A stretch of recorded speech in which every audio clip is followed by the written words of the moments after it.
마가복음 6장 1절에서 13절 말씀을 가지고 하나님을 전적으로 의지하라 라고 하는 제목으로 함께 은혜를 나누고 있습니다. 사람은 누군가를 의지하며 살아가는 존재입니다. 한 가정에서 아이가 태어나면 그 아이가 가정의 울타리 속에서 부모를 의지하며 살아가게 됩니다. 자라나면서 부모와의 관계가 잘 형성되어 있는 아이는 이미 사회 속에서 잘 적응할 수 있는 삶의 태도를 습득하게 되는 것이죠. 성경적으로 말하면 부모는 주의 말씀으로 자녀를 잘 양육하고 자녀들은 부모를 공경하고 부모의 말씀을 순종하는 관계가 잘 형성되어 있으면은 그 자녀는 교회나 학교나 그리고 사회에서 자기 몫을 해내는 존재가 됩니다. 이런 과정을 충실하게 살아온 사람은 하나님을 의지하는 게 어렵지 않아요. 오늘 말씀의 제목은 하나님을 전적으로 의지하라입니다.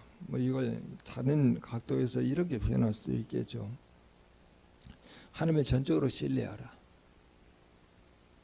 또 하나님께 모든 걸 맡기라. 또 하나님을 전심으로 사랑하라. 이렇게도 바꿔서 제목을 정해도 틀리지는 않습니다. 사랑하는 저는 가족 여러분, 하나님을 전적으로 의지하라는 하나님의 명령에 어느 정도 마음의 준비를 하고 계십니까? 오늘 본문에 앞서서 하나님을 전적으로 의지하는 두 사람의 사례를 보여줘요. 한 사람은 우리가 잘 알고 있는 회당장 야이로, 또 한 사람은 12해 동안 혈루병을 앓은 여인입니다. 예수님께서 배를 타시고 가버나움으로 건너가십니다. 아직 갈릴리 호수가에 있을 때 큰 무리가 모이듭니다. 회당장 야이로라고 하는 이가 와서 예수를 보고 발 앞에 엎드려서 간구합니다. 내 어린 딸이 죽게 되었습니다. 오셔서 그 위에 손을 얹으시고 그로 구원을 받아 살게 하소서. 예수님은 회당장 야이로와 함께 회당 측으로 향합니다. 많은 사람들이 따라가면서 에워싸게 되겠죠. 그 무리 중에 12해를 혈루증으로 앓는 한 여자가 있습니다. 이 여인은 그동안 많은 의사에게 괴로움을 당하였고 자기가 가지고 있는 많은 돈을 허비하고 또 자기는 수중에 아무런 돈이 없는 거예요. 그렇다고 해서 무슨 효험이 있는 것도 아니고 이전보다 더 병이 중해졌습니다. 그래서 이 여인이 예수님 소문을 듣고 이 무리 중에 끼어들어서 예수님의 옷자락만 대어도 손을 대어도 구원을 받으리라 생각하면서 마침내 예수님의 옷자락을 만진 거예요. 이 여인이 예수님을 의지하는 순간에 혈루 근원이 마릅니다. 병이 나온 줄을 몸이 깨닫습니다. 예수님이 이 여인에 대해서 이렇게 말씀하신다. 딸아, 내 믿음이 너를 구원하였으니 평안히 가라. 내 병에서 놓여 건강할지어다. 이 말씀하실 때 회당장의 집에서 사람들이 또 옵니다.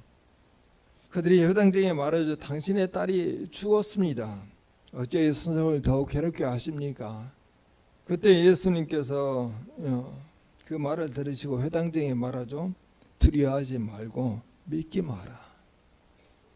예수님이 일행이 회당장의 집에 도착해 보니까 사람이 마구 떠듭니다. 그리고 울며 심히 통곡함을 보십니다. 그때 예수님께서 너희가 어찌하여 떨며 그리고 우느냐? 이 아이가 죽은 것이 아니라 잔다. 그러니까 사람들이 비웃습니다. 예수님 그 아이의 손을 잡고 달리다금 이렇게 말하게 되는데 달리다금 근데 소녀야 일어나라 그런 의미입니다. 소녀가 일어나 걷습니다. 예수님이 2차 갈릴리 사역을 마무리하면서 이제 고향 나사렛에 잠시 휴식을 채러 옵니다.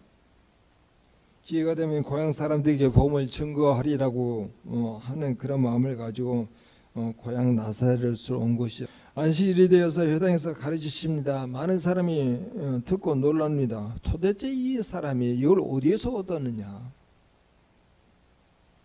이 사람이 받은 이 지혜와 이 사람이 이루려고 하는 권능은 어찌미요? 지혜와 권능을 이야기해요.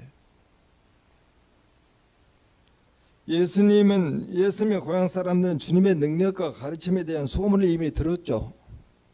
그런데 듣고 있었던 자에 이제 직접 주님을 접하여서 그 사실을 확인하게 되자 놀라지 않을 수가 없잖아요.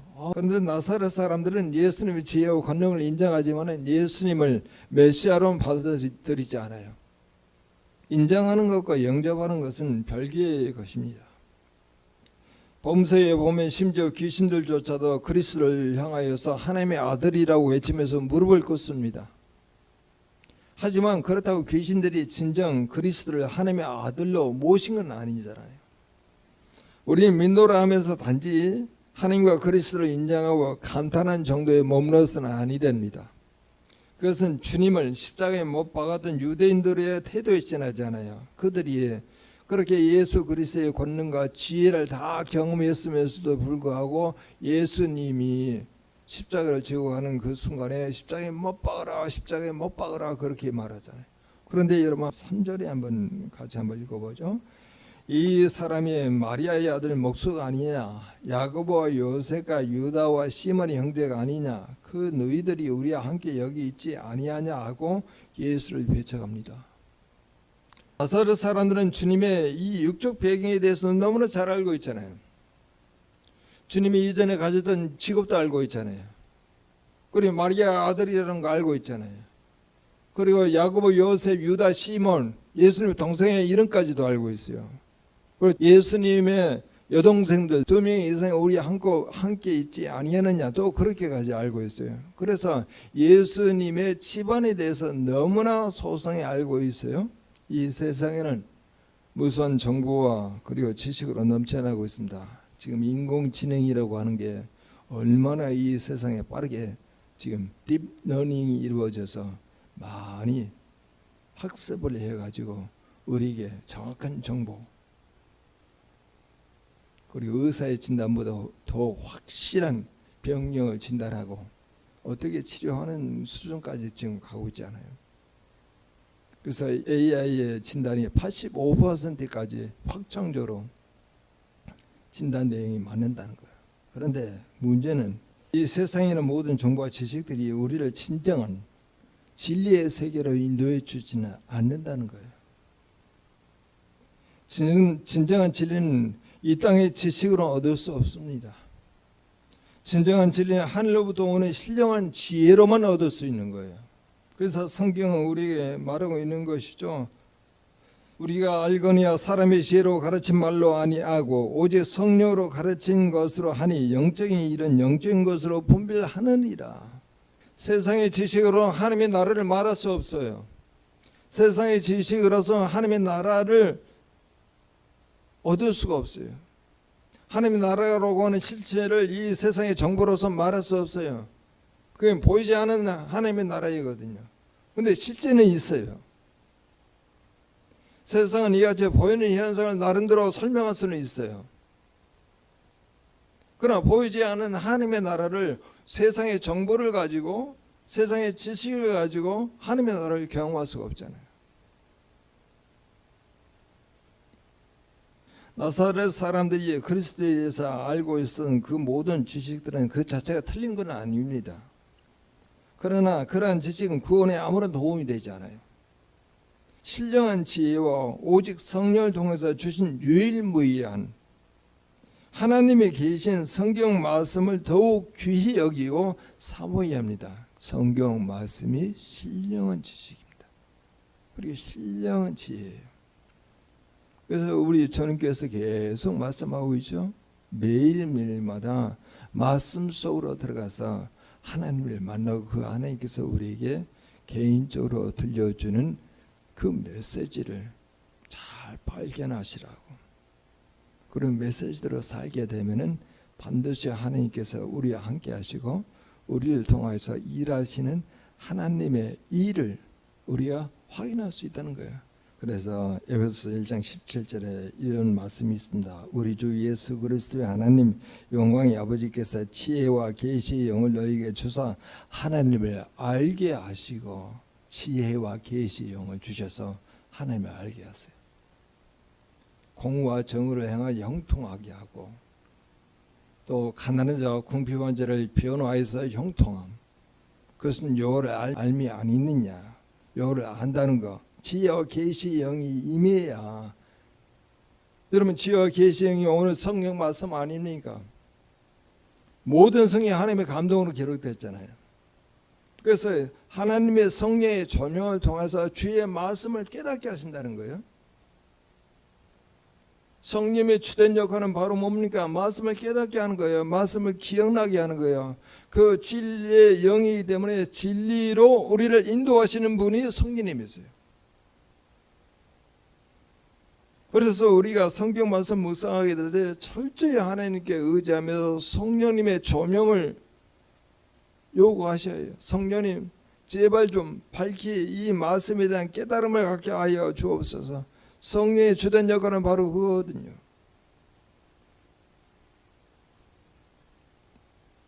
예수님이 배척하는 사람들에게 이렇게 말씀하십니다. 여러분 4절 같이 한번 읽어볼게요. 같이 읽어봅니다. 예수께서 그들에게 이르시되 선지자가 자기 고향과 자기 친척과 자기 집 외에는 존경을 받지 못함이 없느니라 하시며, 누구보다도 더욱 환영받고 따뜻하게 대접해야 할 고향 사람들이 반대로 타향 사람들보다 더 배척하고 멀리하는 이유가 여러분 무엇일까요?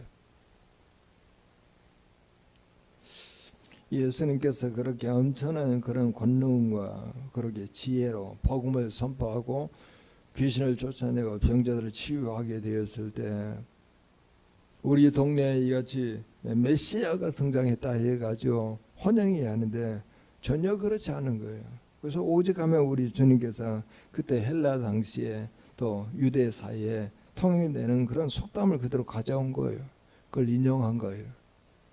선지자가 자기 고향과 자기 친척과 자기 집 외에는 존경을 받지 못함이 없느니라. 누구보다도 환영을 받아야 할 그 예수 그리스도가 더 배척을 받게 된 겁니다. 근데 서양 속담이 이런 속담이 있어요. 친밀함이 경멸함을 낳는다. 가까워지면 가까워질수록 더욱 예의와 존경심이 없어진다는 말이에요. 왜 그럴까요?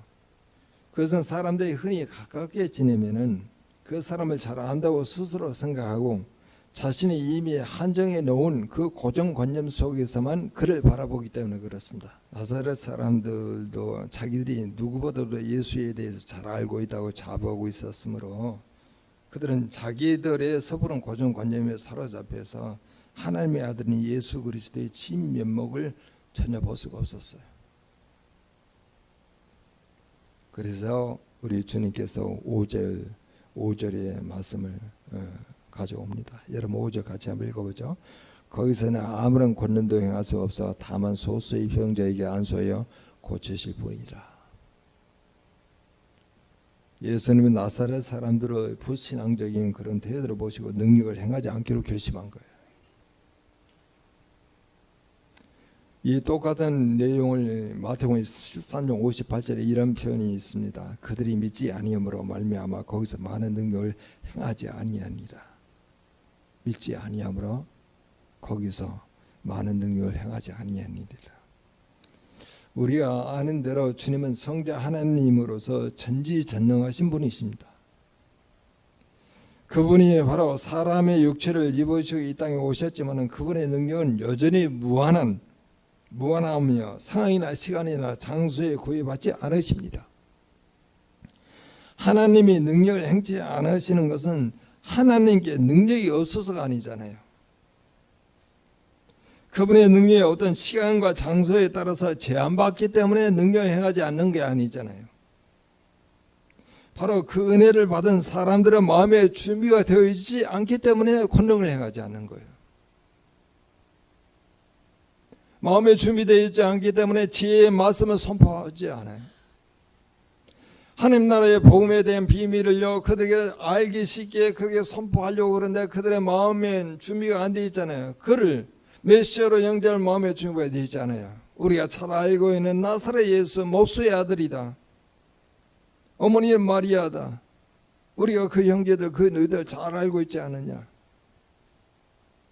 육신의 고정관념을 가지고 예수를 바라보니 예수가 하나님의 아들 메시아라고 하는 것을 받아들이기가 힘든 거죠.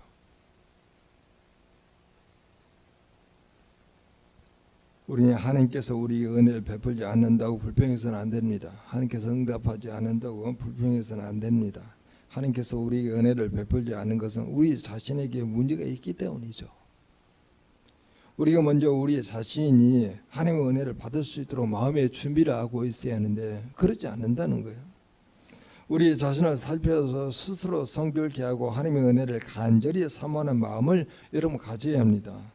그래서 성경은 그렇게 말하죠. 베드로전서 5장 5절에 하나님은 교만한 자를 대적하시되 겸손한 자들에게는 은혜를 주시느니라. 그런데 오늘 6절에 보게 되면은 그냥 이렇게 지나갈 수 있는 말씀이 하나가 나와요. 같이 한번 읽어보죠. 그들이 믿지 않음을 이상히 여기셨더라. 예, 모든 촌에 들어다니면서 가르치시더라. 뭘 가르치겠어요? 하나님 나라. 근데 그들이 하나님 나라의 복음을 전거하고 있는데도 불구하고 메시아 대신 예수 그리스도를 그들에게 영접하지 않고 환영하지 않고 그리스도를 이같이 배척하는 것 때문에 우리 주님께서 이 생각하는 거 느끼는 거예요. 주님의 가르침을 받아들이고 하지 않고 오히려 배척했던 이 나사렛 사람들의 모습을 보고 예수님께서 보이신 반응은요, 이상하다예요. 이상하다.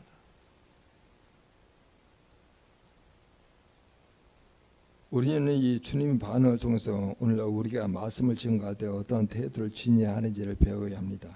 일반적으로 교회에서 성도들 가운데 가장 많이 이야기되면서 가장 실천이 되지 않은 부분이 복음 증거예요. 그것은 성도들이 복음 증거 자체를 무척 부담스러운 일로 여기기 때문입니다. 그렇다면 복음 증거가 성도들에게 왜 이처럼 부담스러운 일이 될까요? 그것은 바로 그들에게 말씀에 대한 그런 확신이 없기 때문에 부담스러운 거예요. 다시 말해서 말씀이 증거하는 바대로 하나님과 천국에 대해서 믿는다고 말하면서도 하나님과 천국의 존재와 그 확실성에 대한 분명한 확신과 살아있는 체험이 부족하기 때문에 그 말씀을 증거하는 게 부담되는 거예요.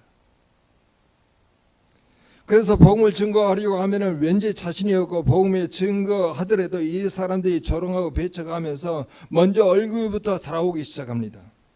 그럼 여러분 보십시오. 본절에 주님께서 천국 복음을 전하시다가 나사렛 사람들이 배척하니까 부끄러워하기는커녕 이상하게 여기는 거예요. 왜냐하면 천국은 너무나 당연한 사실이거든요. 천국은 예수 그리스도 안에서 경험되는 거거든요. 천국은 예수 그리스도의 이하의 권능과 지혜로 증거하고 있잖아요.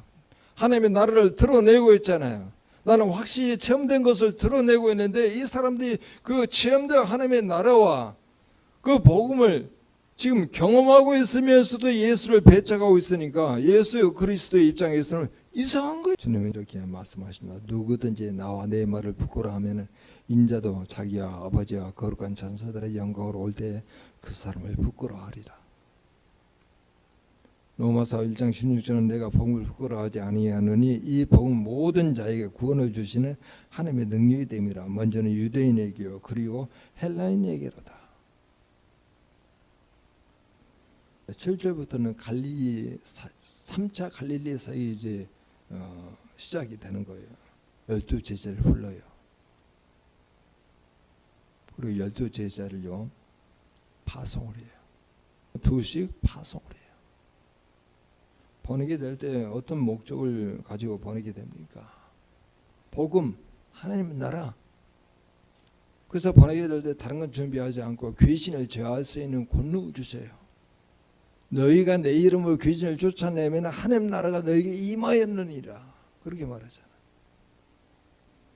자기 스스로 내 안에 귀신을 내 예수의 그리스도의 이름으로 쫓아내면 하나님 나라가 임한 거예요. 그래서 두씩 제자를 보냅니다. 불러요. 그리고 두씩 보내요. 소명 그리고 파송하죠. 이 소명과 파송이 교회 가운데 계속 순환 구조가 이루어지지 않는다 그러면은 교회 성장이 가능하지 않아요.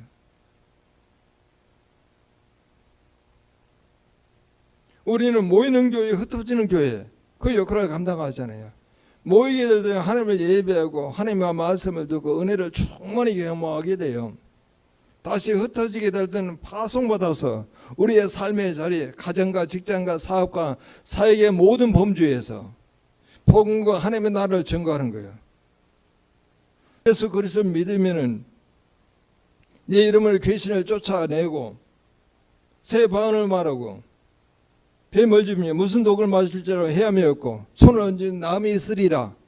이게 하나님 나라를 증거하는 그런 삶의 내용이잖아요. 근데 그게 네 안에서 경험되지 않는다 그러면은 복음을 능력 있게 전할 수가 없다는 거예요. 그래서 3차 갈릴리 사역이 시작하면서 두씩 12명을 불러가지고 두씩 세상으로 보냅니다. 그런데 여러분 보십시오. 그렇게 보내게 될 때 다른 건 준비 안 시켜요. 지팡이 하나만 가지고 와라. 그리고 신발을 한 켤레만 신고 옷도 2벌 준비하지 말라.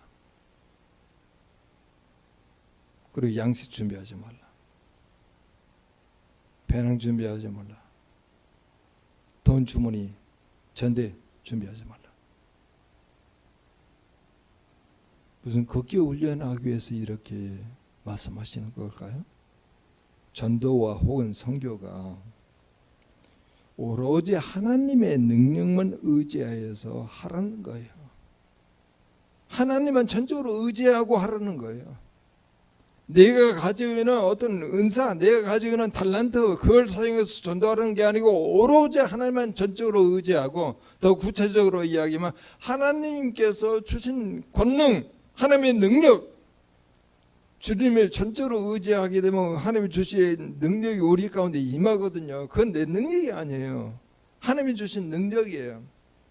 하나님이 주신 은혜, 하나님이 주신 믿음, 다 뭐냐면요, 객관적으로 하나님께서 나에게 오는 거예요. 그걸 내가 받는 거예요. 나의 믿음이 아니에요. 나의 능력이 아니에요. 하나님께서 객관적으로 나에게 권능을 주셨잖아요. 귀신을 제어할 수 있는 권능, 복음을 지혜롭게 선포할 수 있는 그런 지혜, 그걸 주시잖아요. 그게 하나님께로부터 온다니까요. 하나님께로부터.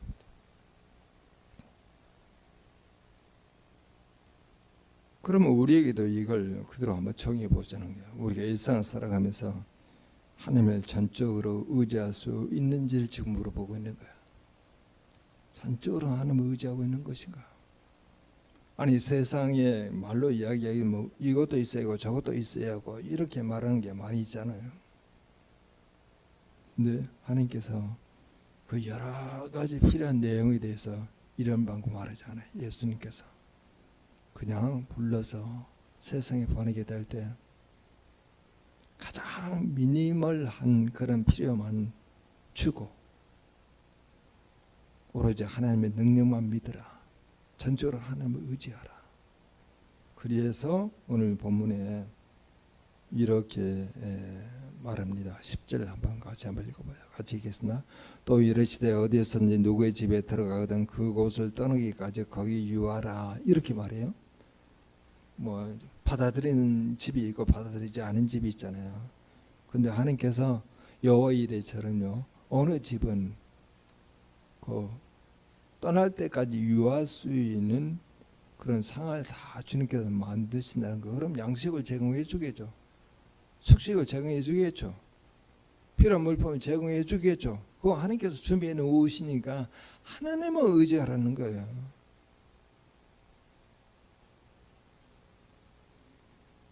우리의 삶의 여정 가운데 그때마다 이런 필요가 있어서 하나님께 구해야 했다, 하나님께서 응답하지 않은 것 때문에 그것 때문에 힘들어하지 마시고 하나님을 전적으로 신뢰하십시오. 하나님을 의지하십시오.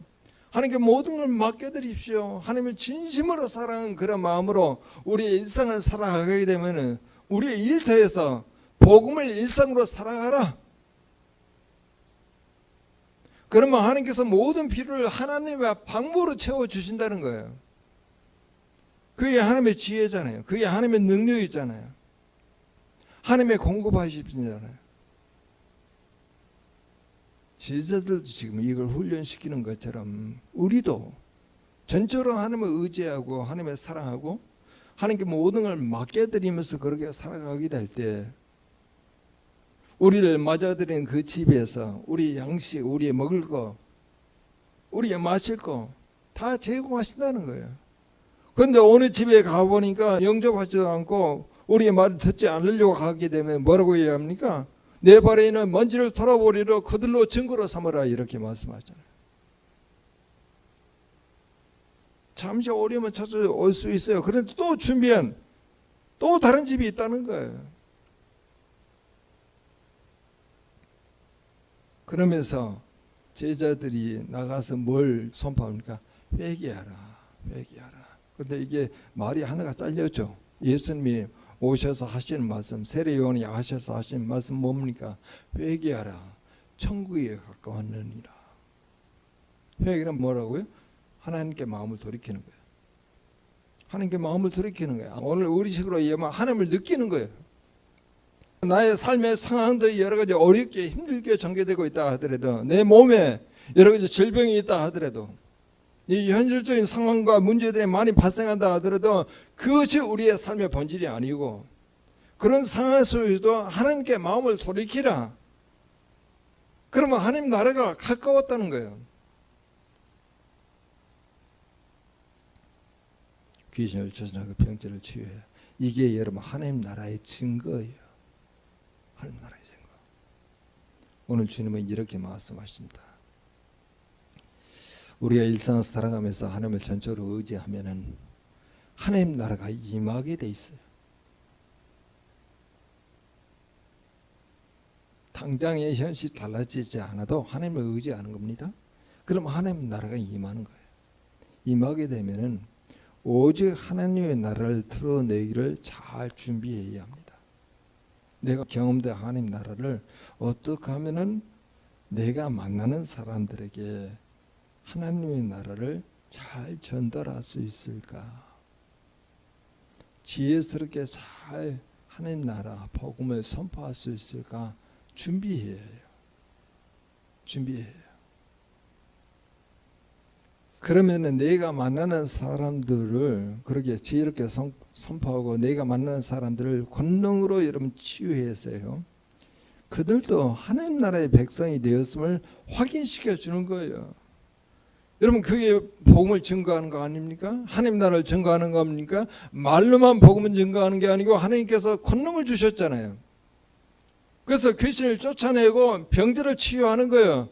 그래서 거기에 함께 참여했던 모든 사람들이 전혀 준비되어 있지 않다가 그 기적과 이적을 보고 난 다음에 우리도 하나님 나라의 백성으로 확인됐다고 하는 것을 우리의 눈으로 목도하고, 그렇게 주께로 돌아오는 그 하나님의 백성으로 인해서 하나님께 영광을 돌리는 겁니다. 그래서 우리가 함께 기도하죠. 내가 일상 살아가면서 하나님을 전적으로 의지하며 하나님의 나라가 임하게 되어서 오직 하나님의 나라를 드러내기를 잘 준비하여 내가 만나는 사람에게 하나님께 마음을 돌이키라고 지혜롭게 선포하고, 내가 만나는 사람들 권능으로 치유하여 그들도 하나님 나라의 백성이 되었음을 확인시켜주는 우리 공동체가 되게 하옵소서. 다 같이 통성으로 기도합니다.